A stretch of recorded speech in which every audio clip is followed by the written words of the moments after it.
La politique de la ville, c'est surtout une politique qui agit sur des quartiers, sur les quartiers les plus défavorisés. Alors souvent, ce sont des quartiers qui ont une histoire commune, de sortir d'après-guerre, une crise de logement, des besoins. Ce sont aussi des quartiers où il y a des grands ensembles, notamment comme à la Rainerie ou en Palo ou d'autres quartiers.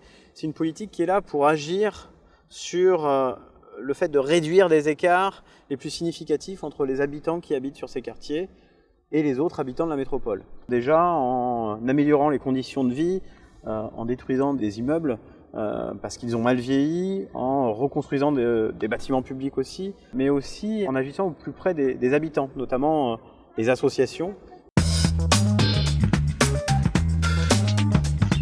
On agit à deux niveaux. On agit à la fois sur le renouvellement urbain pour réhabiliter et reconstruire des bâtiments pour améliorer le cadre de vie des habitants. Très concrètement, c'est 2446 logements qui vont être détruits et donc 2446 logements qui vont être reconstruits dans le cadre du nouveau programme de rénovation urbaine.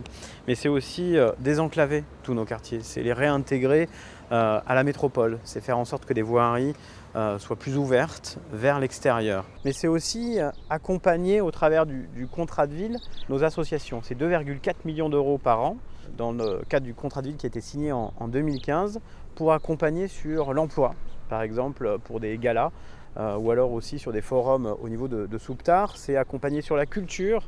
Ici, il va y avoir l'été au bord du lac, comme tous les ans.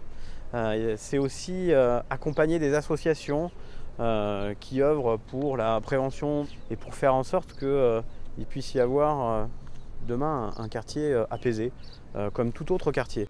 Enfin, ce qui caractérise une chose à Toulouse, c'est surtout que à la fois le renouvellement urbain et les aspects contrats de ville associatifs soient liés dans le fonctionnement de notre collectivité.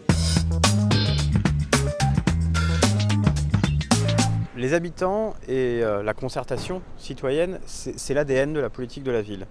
Il y a les conseils citoyens qui sont là, des collectifs à la fois d'associations ou d'habitants qui sont consultés dans le cadre des petits ou des grands projets de transformation de la ville.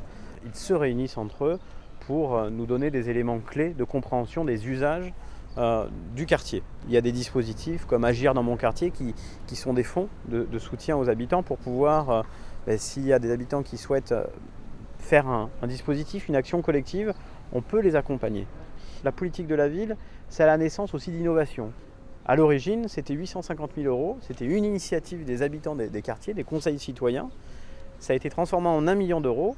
Et bien désormais, ce budget participatif est porté à 8 millions d'euros, mais pour l'ensemble de la ville à l'heure actuelle.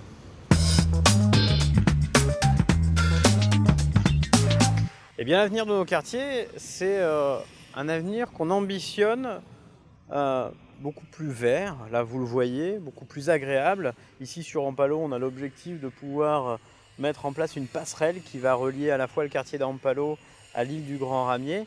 C'est l'exemple précis de la volonté d'en faire aussi des nouvelles centralités. On a obtenu le label Quartier Fertile pour amener toute cette agriculture urbaine dans nos quartiers, en mettant en place des carrés maraîchers, des jardins partagés.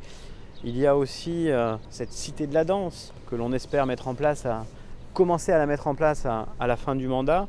Mais c'est aussi se tourner vers l'emploi. Comment faire en sorte que les talents de nos quartiers puissent avoir la possibilité de s'émanciper et d'avoir un emploi pérenne et d'avoir des dispositifs à la hauteur de notre ambition, avec notamment le tiers-lieu de Bellefontaine, un espace de coworking qui est au cœur du quartier prioritaire de Bellefontaine. Les projets sont nombreux. Volontairement, et vous le voyez, les projets à la fois qui agissent avec les associations sont mêlés aussi des projets liés au bâtiment public et au renouvellement urbain. Et l'objectif de la politique de la ville, c'est faire de nos quartiers des quartiers comme les autres. Et que ça puisse être surtout des nouvelles centralités pour tous les Toulousains et les habitants de Toulouse Métropole.